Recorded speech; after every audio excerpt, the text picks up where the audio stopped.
Good morning. And happy Hello. Saturday. Happy Saturday. I guess it's already afternoon now by the time we got this ball rolling, but we tried to do it in the morning. Yeah, it's a little late. That's okay. It's all good.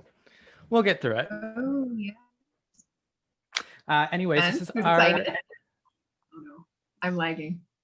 You're good. You're good. We're just gonna. You're fine. This is our 10th episode, Val. How does that feel?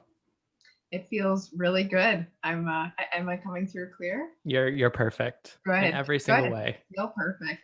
It feels really good. I'm really excited to talk about retail with Rachelle today. Yeah. Speaking of Rachelle, Rachelle Martell, everyone. This is her. I love that name. Thank you.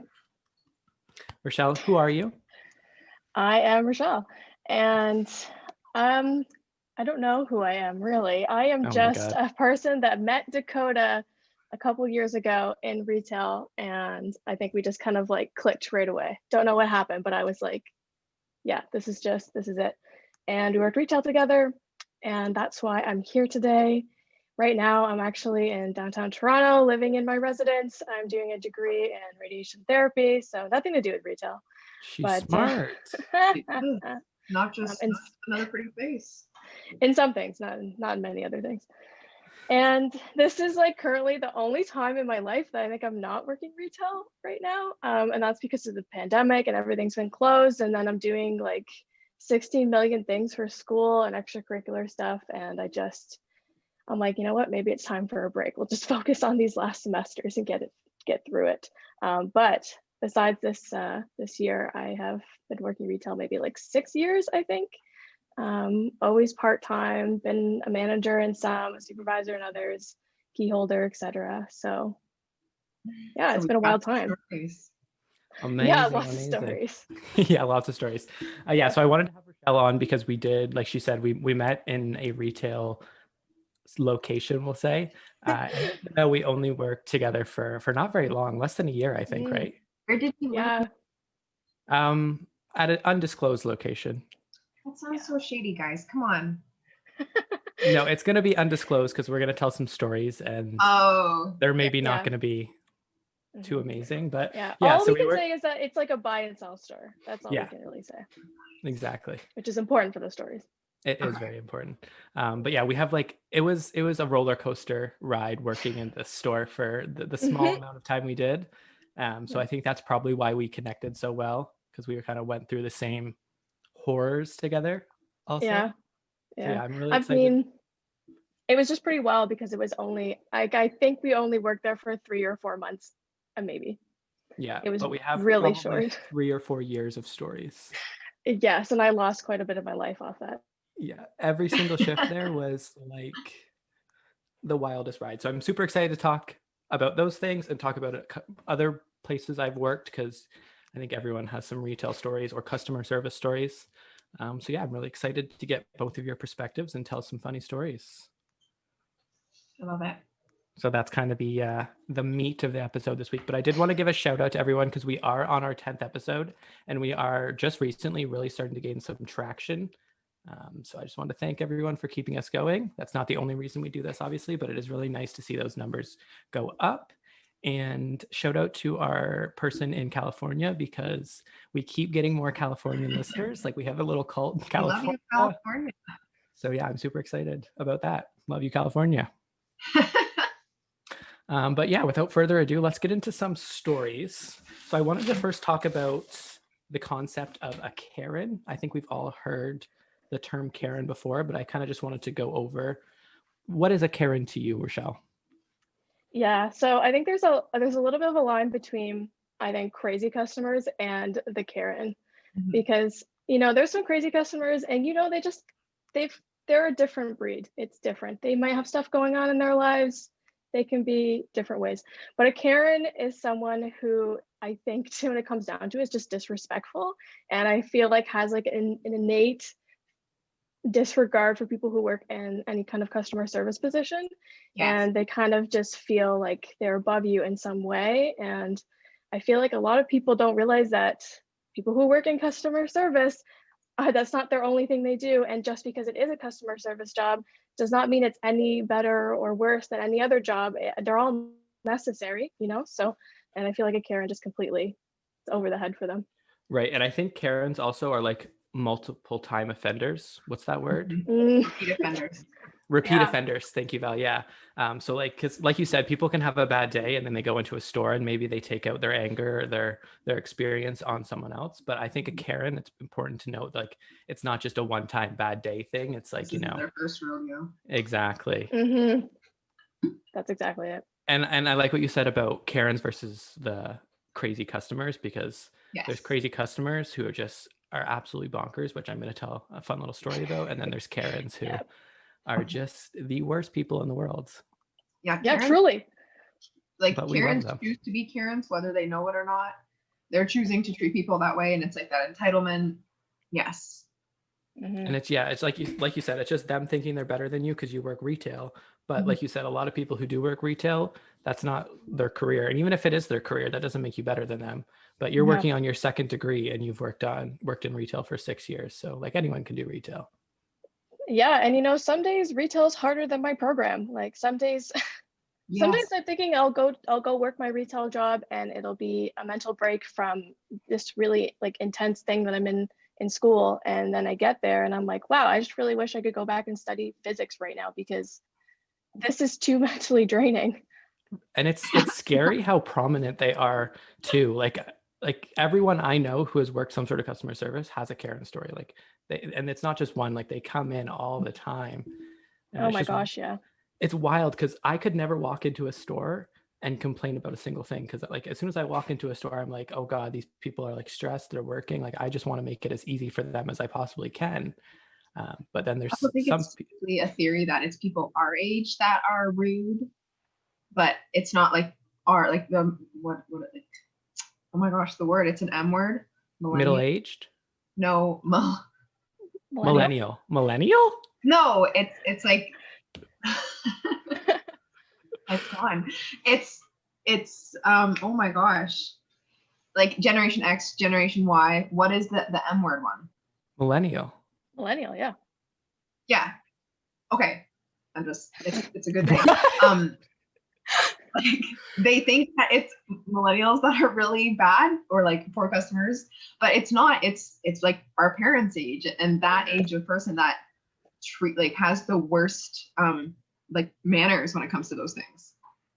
Yeah, it's like those soccer moms, and like I know soccer moms have a bad rep, but it really even like soccer dads. I've had some Kens. They've been Kyles, yeah. Kyles. Kens and Kyles. Yeah. Kens and Kyles. So does anyone want to start out with their Karen story? Does anyone want to take the reins? Rachelle, you're the guest. Let's hear it. Okay, so the Karen, because there's crazy and then there's Karen. So one of my Karens is like, I was working at a retail store, like a traditional retail store, and someone came in and she was again middle-aged, and she showed me her receipt that she had bought a bunch of things online. And she had all the items like listed individually for all their prices. And at the end, it gave the total price. And she got a discount, like 30%, whatever it was. And it came off the total price at the end. And so it didn't systematically go through and show her how much she actually paid for every single item on the list. So when I was trying to refund her the couple of items that she did buy, like let's say the item was $20, she technically only paid like $16 for it. And so I was refunding her that amount. And she started getting very upset and yelling at me that I was not refunding her the total amount that she paid. So I was like, oh, she does not realize how the discount works on the receipt. So I was trying to explain it to her. So I was just like, oh, like it came off the total, but it didn't come off on every individual item. And so you actually didn't pay $20, you actually paid $16. So I'm just refunding you the amount that you actually did pay. And then she just started losing it. And then basically called me stupid, said that I didn't know math. And then she tried to teach me math back to me. And then she told me what her profession was, which I don't even remember. She was just like, oh, I'm in finance. And so I obviously know like more math than you do. And it was this just giant like roller coaster ride. And all I was trying to do was refund her the amount that she paid, and she would not back down. And I tried to be super calm. I tried to like talk her through it. And I kind of like gave up when she called me stupid. And I mean, I'm sitting here and I'm like, I have a neuroscience degree. This is not out of my scope to know. And then my manager came over and she was just said to the customer, clearly we're never going to be able to like explain this to you. And then we ended up refunding her like the amount of money that she didn't even pay. So she got more money back. It was a steal for her. Like she walked away with more money than she even put down on the items. She got full price back.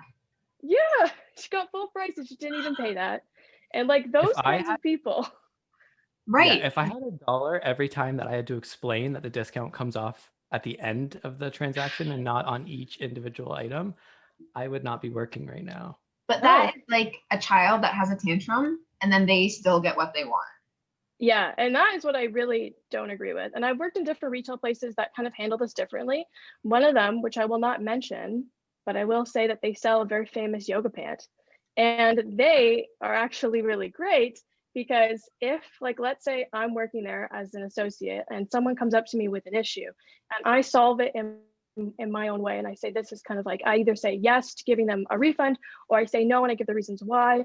If they then demand to speak to someone above me, I can go grab that manager, but before I do, they will ask me what my answer was to the customer, and they will 100% every single time back me up on it. See, that's so important.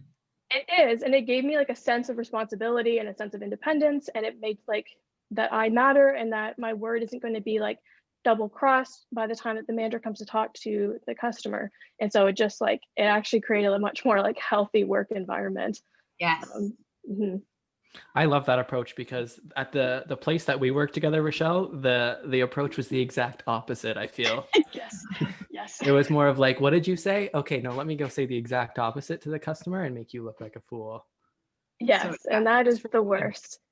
And then it doesn't teach them anything. Then those Karens come back and they're like, well, if I just push hard enough, then I'm going to leave with more money than I paid, or, you know, and then it just, and I think that almost like piles onto their feelings about like sales associates, and it just adds to the problem. And then they don't respect us as like workers or anything.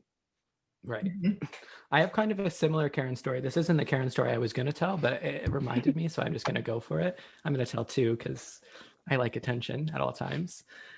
So it was at actually the store that we worked together, Rachelle, and this lady had came in, and I feel like every day there was someone trying to pull some sort of scam there, like someone was telling some sort of lie. It was always fun things to dodge. But this lady came in with her maybe like 7-year-old daughter, and they had this big like cart basket full of clothes, and they came up to my register and they let me scan everything and whatever. We went through the transaction, and then at the end, the mom was like, "Oh, and by the way, last time I was here, the manager told me that I had 50% off my next deal or my next transaction." And I was like, "Oh, no worries. Like, do you have like a coupon or in writing?" Because I knew the store owner and I knew she would never give off 50% for anything if her life depended on it. So I was like, "Do you have anything like that says that?" And she's like, "No, like she just told me." And then I was like, "You want me to give you 50% off based on your word? Like what?" And then so she's like, "Well, just call the store owner, like she'll tell you." And she was like totally trying to call my bluff. And I was like, "Well, I have nothing to do today." So I get the store owner on the phone and I'm like, "Hey, I have a customer here and she's saying blah, blah, blah." And the store owner is like, "Why are you calling me? Obviously, I never said that." "No worries, have a great day." Hung up the phone. And then I was like, "Nope, that didn't happen. I'm so sorry. Like, did you want to go with the transaction?" And then she proceeded to tell me about how I was ruining her daughter's day. And her birthday was coming up, and this was supposed to be her birthday present, and I had ruined it, and how it was just terrible for business, and I should just give her the 50% anyways because she'll come back if I do. And she was trying to use her 8-year-old daughter. Was her 8-year-old daughter uncomfortable, or was she like in the plot? I think she was in the plot because she was standing there like she was at the counter, like super like aggressively like in my face, like, "Am I getting these clothes or not?" Oh my God, like it's No. my birthday. No. It definitely wasn't her birthday. Like that was a lie. And then to end the story, they did not buy them. They walked out. Oh no. And then you're was stuck putting them all back too. It's like Yeah. so much work. So much work. It was a cart full too. It was like half of our inventory. Oh my gosh. It was rough. But yeah, it's just like that kind of thing. Like people will really do anything. And it was like, this was a thrift store, about a used clothes store. So like they weren't expensive. Nope. You didn't need to do this. I think that's why the job that we worked is like the audacity of some people to come in and play these like weird plot games when the clothing is like $6. It's like, Right. It was constant. If you were like playing that for like a prescription medication that you really needed but couldn't afford, I'm like, okay, I see why we're getting creative. But you're like, no. Yeah, used No. clothes, like no. And No. then my other story that I wanted to tell, I'll do it super quick, was when I was it wasn't retail, but it was when I was serving. So I was at a restaurant that I worked at, and I walked up to this table, and this story still like, I still can't wrap my mind around it, but it was a couple and they were like awkwardly talking. And I walk up and do my like, hey, I'm Dakota. How can I help you? Blah, blah, blah, blah, whatever. And then the boyfriend looks at me and he goes, so this is really awkward, but this is our first date. And she didn't tell me that she's deaf and we can't talk. And I was like, wait, what? And then I was like, I'm sorry, do you want me to like grab you paper or like you guys can use your phones to talk? And he's like, oh, that's a good idea. And then so I kept going and like she ordered her drink or whatever, but she was deaf. So we didn't talk, but like she just did it on her phone and like it was fine. It was all good. It was like kind of cute because then they were like talking over the phone the whole time. And then I'm just like, they get their appetizer, they get their food, everything's going well. They have a couple of drinks in them. And all of a sudden I am running other food for my other tables or whatever. And I see them both stand up and book it out the front door. And I was like, what is going on? But I had like 12 tables at the time. So I went and got my manager. I was like, hey, you remember that deaf couple that I just told you about? They just ran out the door. So she goes out front where they're standing out there screaming at each other, fighting. And then when she walks out, the girl who's deaf runs away. And the boyfriend goes up to the manager because the manager's like, what's going on? Like, you have to pay. You can't just.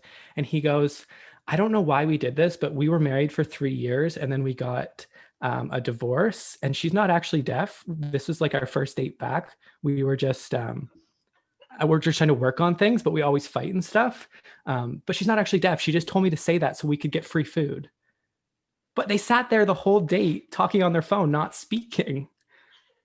And then they got into a giant fight at the end, ran out of the restaurant, and then he came back in and tipped me like $40 because he felt so bad. But that's he's like, awful to use like an impairment to get yeah, free right. And he's like, I'm so sorry. I don't know why I did it. Like, she's absolutely crazy. She made me do it. And I was like, okay, first of all, no one makes you do that. Yeah, like that was a choice, sir, to keep it up. Oh my God. And like, you didn't say anything when you guys ran over the restaurant. It's not like they walked briskly. Like, they both booked it in a packed restaurant on a Friday night. But then like stood out front. Yeah, because they were screaming at each other. And I was like, why deaf? It was just, I couldn't concentrate the rest of my shift. I was just like, I would be so like mind blown by that. I got a good tip though, so when worth it, probably. See, that's so interesting. It just amazes me what people are willing to do. Yes. To get to save some money. Like, I get it if you're hurting, like, but have you ever fallen for their trick though? Like when I worked at the beer store and there's something free in the case. So at one point, Molson Canadian had like football rings, and people were like driving from Hagersville to find cases with them in it to get the collection. So this guy bought a 2-8 and I sent it out and he came in from his van. And now in hindsight, I just was not even in my body. But he goes, this one didn't have a ring. Can I get another one? And I sent him out a new case and took back the other one. But he had just gone to his van and taken it out. Yeah, and then definitely sold it because I'm sure they're like collectible. Yeah, but I just, and like it took a few minutes, but I'm like, oh, you idiot. He just took the ring. That's hilarious. It was like those days when you work on your game. Yeah, I've definitely fallen for scams and stuff in the past. I can't really think of any. At the movie theater that I worked at, people, like, it was very, head office was very like, if anyone's upset, you give them passes, free movie passes, free popcorn passes, whatever. I don't know why I'm talking so fast. Breathe. So like people got like almost accustomed, or like, I'm a psych major, I should know the word. Or Rachelle? Desensitized? No, like when it's like Pavlov's dogs. Oh, Conditioned. They were conditioned to just, as soon as they watch at the movie theater, find the smallest thing to complain about and they get free passes. So there was hundreds of people. Like every day I would get the wildest story. There was a fly on the screen for half a second and it ruined my movie experience. Oh my Stuff gosh. like that. Working at the theater was like almost as bad as working at, I almost said the name. Working at that thrift store we worked at.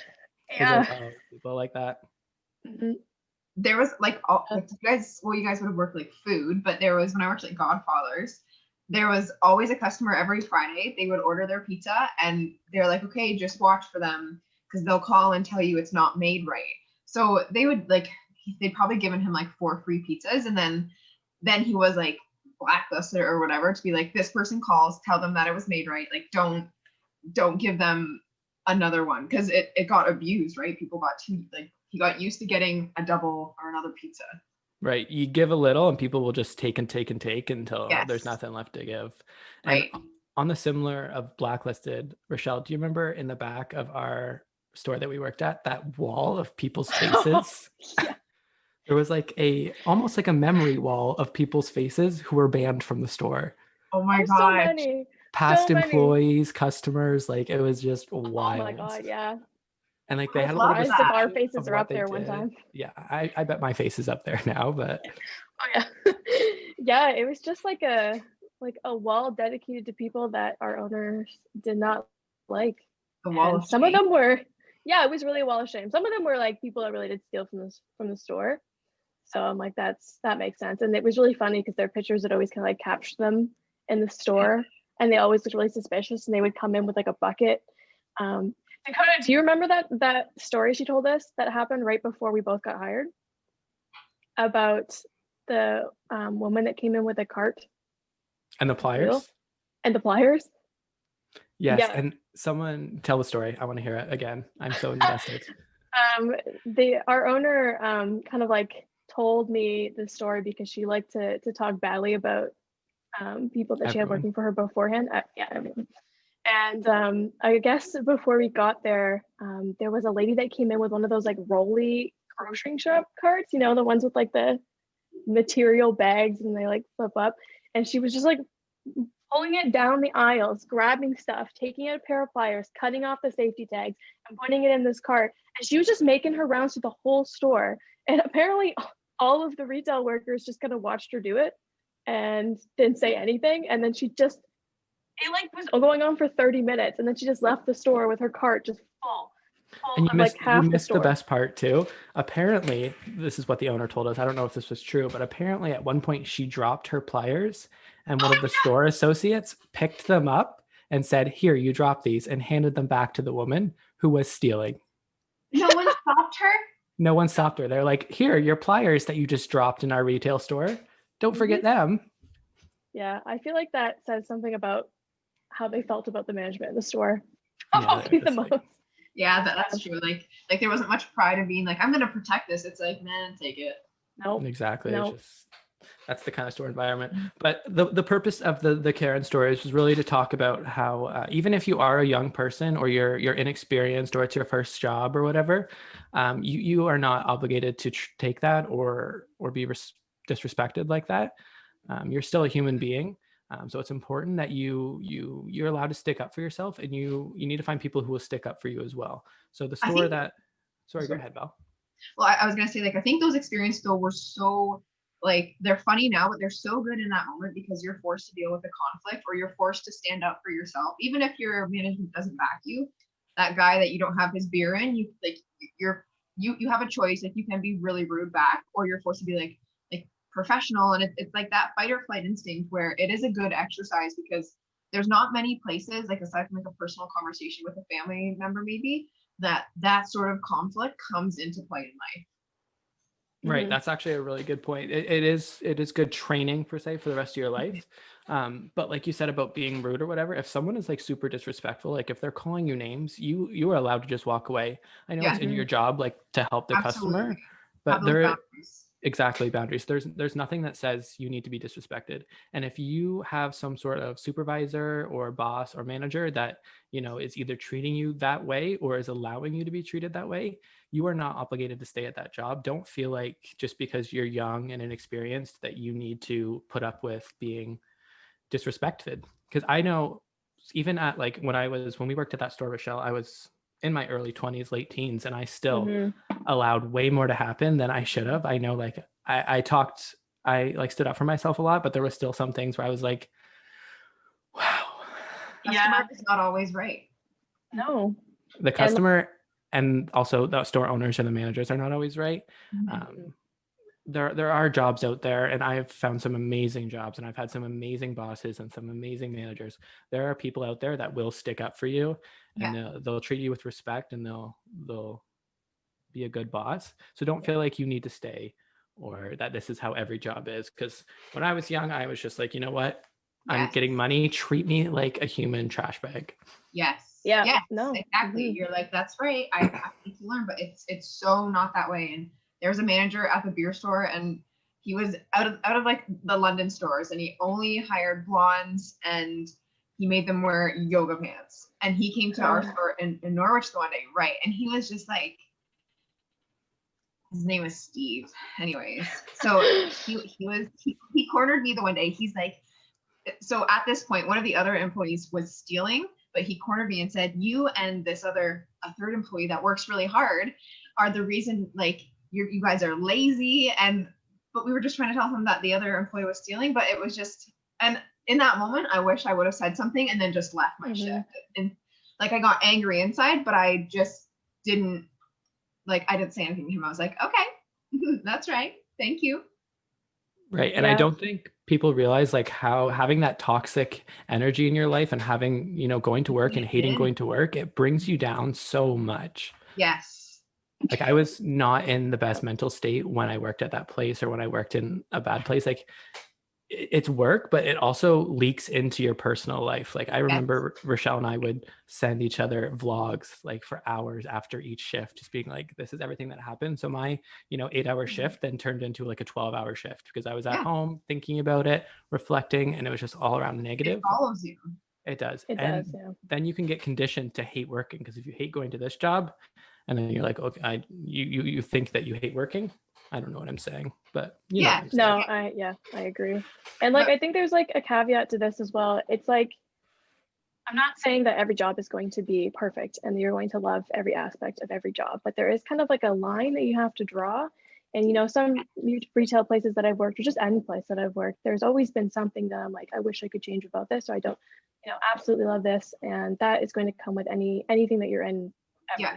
And I think that for me anyways, the line that I draw is when it starts to affect me in all other areas of my life. And when me and Dakota worked that job, like I literally would go home crying some days because of how the owners treated me and like everything that kind of happened and even in just one day, so many things could happen that could so emotionally drain me. And I would go home and like cry.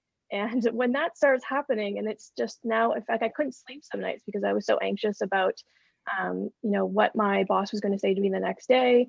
And that just kind of led me to finally realize that this is now crossed the boundary where it's not just not a perfect job anymore. It's now a really bad job, and it's now affecting me in all these other ways. And I can't function outside the job anymore like I used to. And so that I think is like the really big boundary for me. Yes. Rachelle, you were like a store supervisor as well too. So it's not even like you were just an employee, like you were half running the show. And I remember you would have so much anxiety for like days or weeks beforehand, just when you had to talk to the owner about anything, like just even a small policy change. It then became such a big thing that it was like a 3-week ordeal just to be like, hey, can we stop doing this, or can we start doing this? Yeah. And that's just, it's not cool. Anyways, let's tell some stories about some bad management.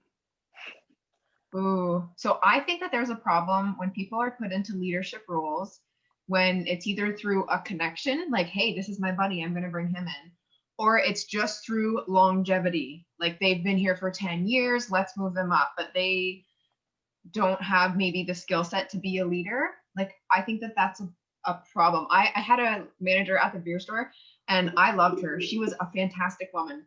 And whether her relationship was toxic or not, she couldn't hire attractive men because of her home life. So I wouldn't be able to work there. Right. You would not have been able to work there. But it was this, like to me, if you're going to be a leader, like I want to see you strong on all fronts. And I'm not perfect. So I think what I got from that was I was like, you, like, girl, look at you. You are amazing. So I think sometimes it's cool when you can get real with your management and truly like trust them and be able to go to them with things. There's my tangent. No, I loved it. And it's super important, like you said, yeah, to be able to go with them with things. And then communication is very strong, and Yes. like accurate communication, and not like Mhm. it's consistent. That's what I'm looking for. Consistent communication. Yes. Because again, I'm going back to that place that Rachelle and I worked that is still unnamed. But we both had like leadership roles there, kind of. Mine was unofficial, hers was official. But we would both talk to the store owner almost every single day. And she would just straight up tell us both different things.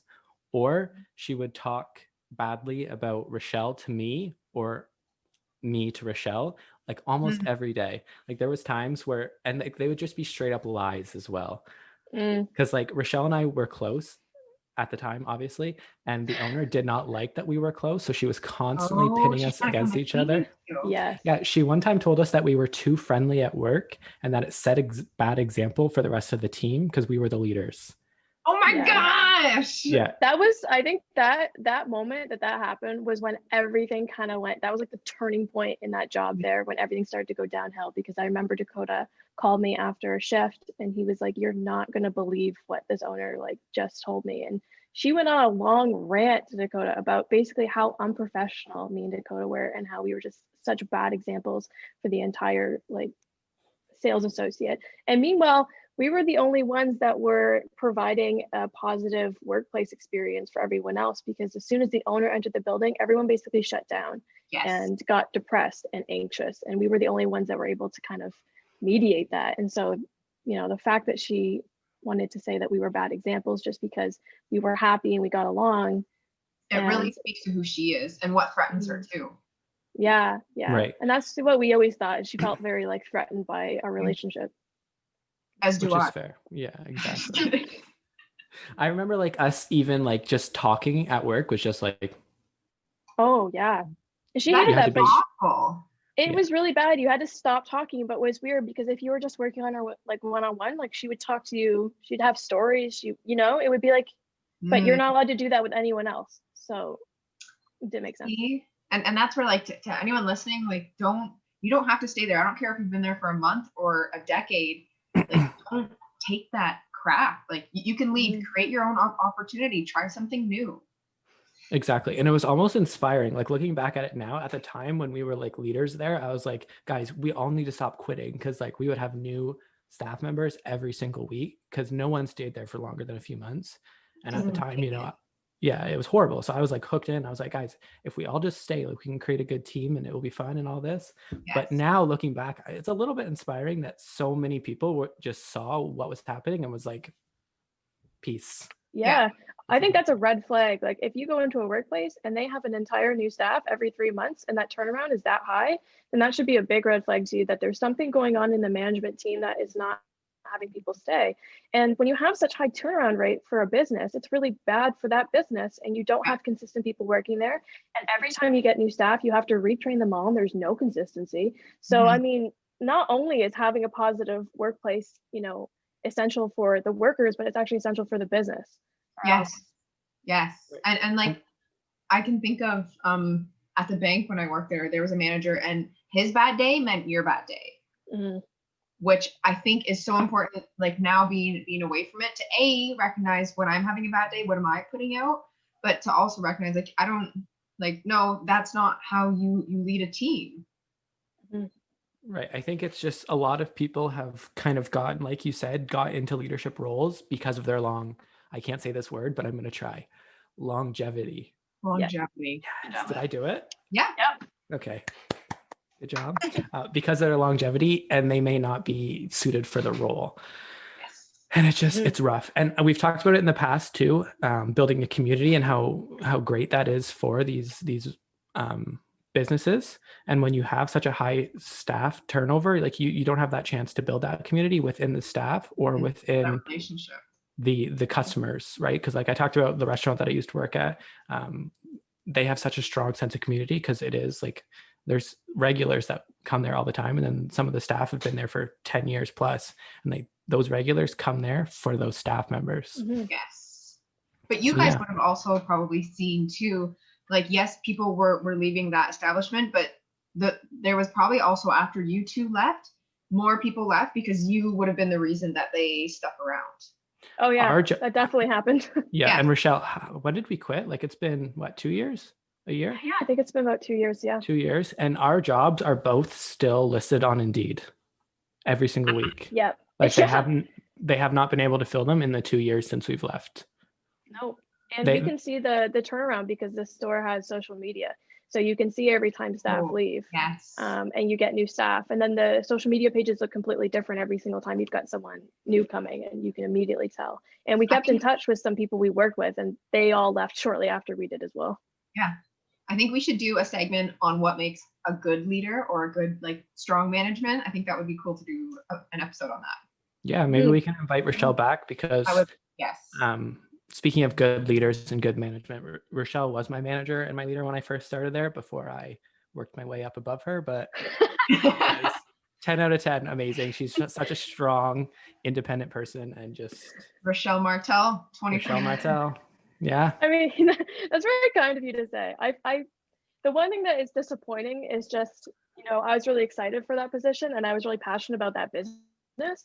And so when I finally got, the supervisor role that I had wanted, the first couple of weeks were really great. And then with all the anxiety from the owner, I feel like she prevented me from being the best leader that I could, because I was constantly having to deal with her switching personalities and the inconsistencies and the lack of communication. And then that just trickles down, like it makes me a bad leader. And then, so it's almost disappointing I didn't have that opportunity to like really be my best self in that position.